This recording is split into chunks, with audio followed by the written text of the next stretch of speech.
The US had 70% of possession in that first half. You talked about how that midfield looked very passive to you. The combo with midfielders just lacked the forward gear at times. But I will say, one of the storylines of the summer that not enough people are asking about is Johnny Cardoso. Just been signed, according to Fabrizio, for huge money by Atletico Madrid, just sitting there on the bench. But when you were very frustrated, all of that ball, very little usage of it.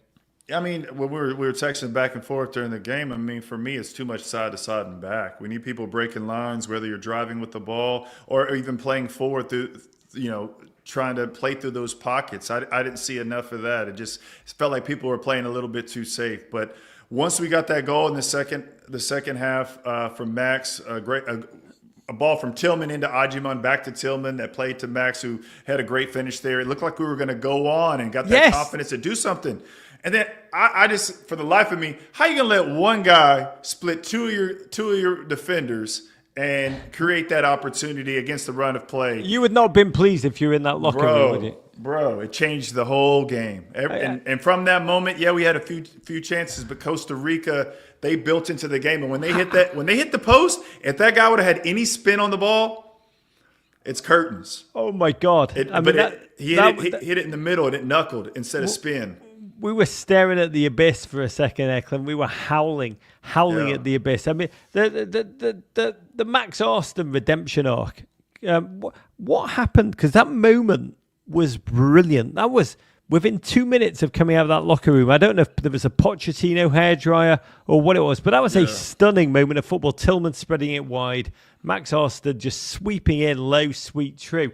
I mean, I texted you. I said, you either die the penalty conceder or you live long enough to become a hero. It was beautiful football, but we did it once.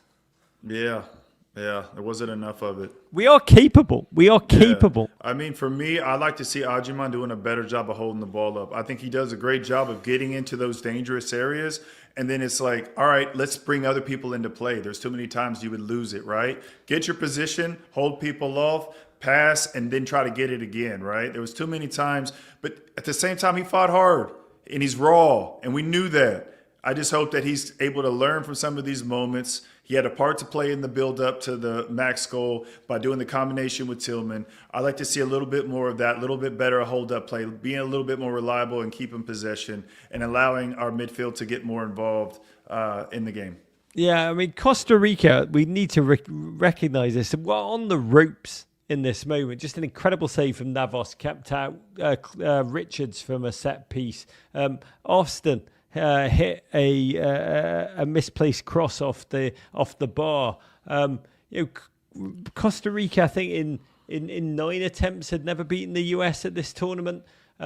They had not so much as managed a shot on goal. This is where we were in the second half. Then out of nowhere, the moment that pissed you off more than any other, Carlos Mora beat Austin and De La Torre as if they were just a pair of lemons. I mean, he could not have embarrassed them more, Clint, if he whipped their shorts down as he ran past them. I mean, you can't let him split you. The reason why you're doubling up is two things. He's either going to try to go line or he's going to cut back. You can't let him go through you.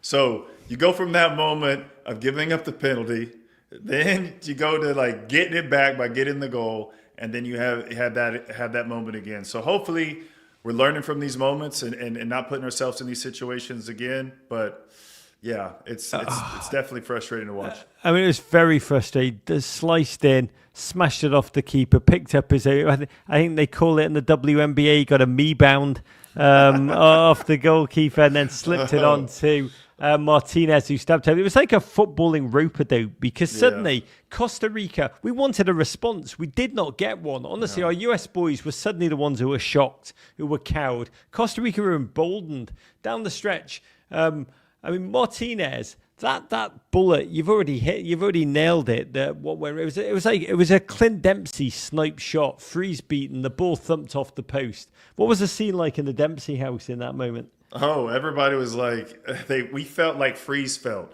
looking at the ball hit the post and be like, oh my God, that would have been a wrap, right? Because that was in the late 80th minute, and hey, sometimes you need a little bit of luck. But what I'll say about Freese in the shootout that I liked, The first one, I feel like he went too early. I like that he took his time a little on the other ones, right? Make him beat you. He's got a big frame.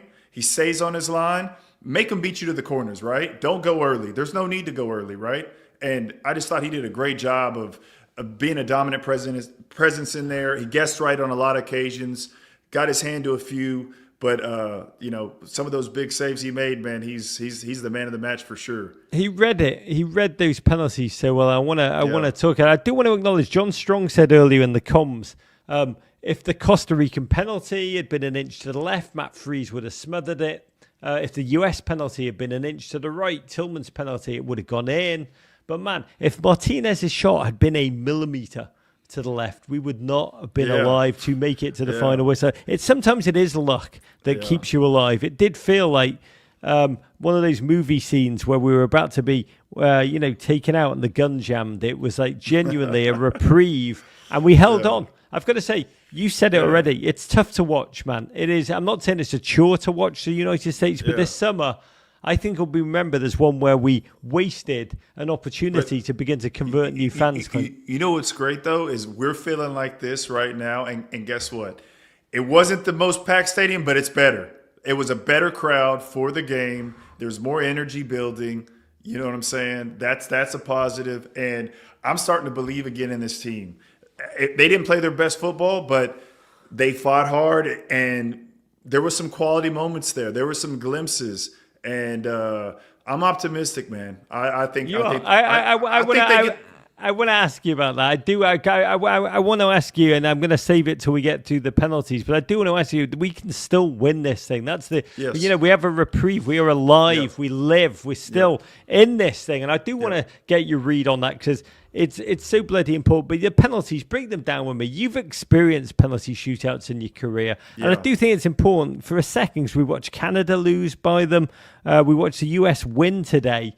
Can you talk about how the act of striking a ball from 12 yards in a penalty shootout turns into just like full-on Eminem, palms are sweaty, knees weak. It's like something. Mom spaghetti, yeah. On the surface, I look calm and ready to drop bombs, but I keep on forgetting what I wrote down. Man, it's kind of like free throws. When you're shooting free throws, you got to make sure you're tired when you're doing it. And when you're taking penalties, it's good to be tired when you're doing it because you want to stress yourself out a little bit, and then you want to execute in those moments, but there's never a true way that you can replicate what it's like in a game. The only way you can do it sometimes is I remember with Tim Howard after practice sometimes, or Nick Raimondo, they say, you get one. You get one today. You get one penalty, see what you do, right? So you'd go up and take it, so it puts more pressure on the penalty that you're taking. But when you're a penalty taker, man, your heart is in your throat. You're trying to breathe. But you got to make sure it's like you practice this, you've been in this moment, and then there's different ways you do it, right? There's a way that you might stutter step. You're watching the keeper a little bit more. There's sometimes you just kind of know where you're going to go. But the thing is once you make that decision, you have to trust it and go with it, right? You don't want to see that jam kind of penalty where it's not to the corner, but it's not in the middle, and it's easy for the keeper to save.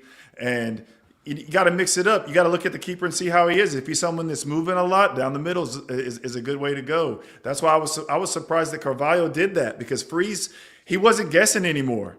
He was waiting, and he was doing a better job of making a play. And credit to him being confident, because you saw in the Canada shootout with Guatemala, there was a few times they went right down the middle when it could have easily been saved. Which US coach trained you or drilled you on penalty shootouts the most of all the ones you had? I mean, we would take them, especially when you're around tournaments. But even when you were just in friendlies, I was always taking them because I wanted to be the penalty taker, right? I wanted to score goals. If you scored goals, it helped make your contracts better, right? And if you play well for the national team, it can help you with club, and you play with the club, it can help you with national team. They kind of go hand in hand. I mean, the reason why I was able to get to Europe, I scored in the World Cup in 2006 with the U.S. It kind of got me my move to Fulham. So it was one of those things that you want to be the guy that's in those moments that the team can count on to get the job done. And for me, I was able to be in that position sometimes and was able to make it happen. In one goal, we had Keylor Navas, one of the greatest goalkeepers our region's ever produced. In the other, Harvard-educated Mr. Matt Freese, fourth cap, This was his moment to show that he should seriously be considered as a US number one. It began. Martinez sent Freese to his right, rolled the ball down the middle, Pura Vida style. Then Keylor Navas stood on his line to stare Tyler Adams in the eye. Did not like this penalty shootout. Yeah. I've got to tell you, I love Tyler. It was his first ever shootout penalty. He just about crept it past Navas's fingers, but then when we were holding out for a hero, Matt Freese came up massive, smothered. Quite poor penalty from Vargas. But actually, Tillman was up next. Dude had already missed a penalty already. Did you ever have that where you'd missed a penalty, had to go again? I mean, that's just like wheels within wheels mind games. It's like rock, paper, scissors. I don't know if there's been a game where I've had 2 penalties to take, but it's one of those things. It's like you're confident. You got to go with what you're feeling, right? You have to make your decision and look like, hey, he knew that he was going to go to the same side, and credit to him. He hit a great penalty. Tyler Adams, I like the fact that he did the stutter step. It was a little bit close for comfort, but it showed that he had confidence. Another penalty that impressed me was Freeman. I like how he stepped up. Oh my and God! I ain't gonna lie, I was nervous. I was nervous when he was taking his penalty, but the way he looked, he stuttered, and then he put it into the corner like he did. It was massive. I mean, Massive. Tillman buried it. Van der Putten slipped it through Freese. But then Sebastian Berhalter, God bless, stepped up and just blasted the ball like an American Baggio into the Minneapolis night sky. I will say the agony on his family's faces in the box look on. His sister. God. You can tell his sister was feeling for him. And you know what? Those are the moments that you learn from, right? Hopefully he's like, all right, I know what this feels like. And you know what I'm saying? He stays at it. Like I tell my kids, if you ever miss, what are you going to do the next day? You better get out there and you better take 10, 20, do as many penalties as you can possibly take in practice to get over that psychologically, that you can go and step up in those moments. Don't be someone scared of a moment, ever. Go up there and, live with it, right? I'd rather live like a man than die like a coward. Like Tupac said, right? Go up there and test yourself. Don't be scared, and the practice that you put in is what's going to get you confidence. As someone who is perpetually afraid of the big moment, I love your advice. And I do believe, I don't know Sebastian Berhalter, but I do believe he is that kind of tenacious gentleman who will be, in a very Michael Bradley-esque way, just drilling penalties tomorrow for hours. And there will be a moment, I do believe, in his career where Sebastian Berhalter takes a penalty again, and we love it. Brenes buried his, up stepped 20-year-old Alex Ruben. You've already said this was the best penalty of the lot to me. He'd seen Berhalter miss. We were imploding. That was the darkness. It was a very, very, with Navas chirping him on and off his line, flapping. That was a big boy penalty, that. Nah, for sure. That was the one that impressed me the most. I was kind of the Tolkien penalty. It just took too long for him to get an opportunity to step up, right? And I didn't like the fact that he went up and was trying to get involved with the talking between Navas and the ref. Just stay back. Yeah, put the ball down and kind of get about it. There's certain times you watch players and they're doing too much. Like even the first penalty taker for Costa Rica, he kind of did that wink. And sometimes that comes back to haunt you. In his case, it didn't. You know what I mean? So my thing is you just never want to be doing too much. You just want to get down, focus on what you got to do. And then once you put the biscuit in the basket, you can do whatever you want to do. You know what I mean? After Tolkien, natural blonde, upstepped 19-year-old, poor little kid from New York Red Bull 2. Penalty spot at this point was just one huge golf divot. I will say Freese big boyed him again. He was really enjoying it in that. You saw a goalkeeper that was loving it. Third save of the shootout. And then we saw Damian Downs. We knew he wasn't going to miss. The Germans are so good at penalties, Clint. I mean, yeah. I mean, if you look historically, and then and what's crazy stat that we watched that I found out today is they're 0-4 Costa Rica in penalty shootouts, and I think it was the Gold Cup. That's a crazy stat. I never would have thought that. With having Navas as the goalie over time, you'd have think that they'd have been in quite a few and they'd have been victorious. But hey, they're still looking for that first win. Yeah, I mean, shootout. Costa Rica were just CONCACAF England. A lot of comments coming in. And Matt Freese, the hero, saying to Navas, how'd you like them apples? I mean, it was like watching, as I said, Harvard Donna bloody rumour. Jason Nix in the chat says Freese is a mind reader. There can be no other explanation. Matt Freese has just wrapped up his post-game comments. He told Fox's great Jenny Taft, he said, penalties are just my thing, which I love. Andrew Meyer in the chat says, this game was American AF. We showed up, made our presence known, messed up a little, got beaten up a bit, and came out on top. God bless. Tom Bogart on Twitter had a great Mauricio Pochettino quote. He said, we showed great character. We concede a penalty. We miss a penalty. We still continue to play. I'm so pleased for the players.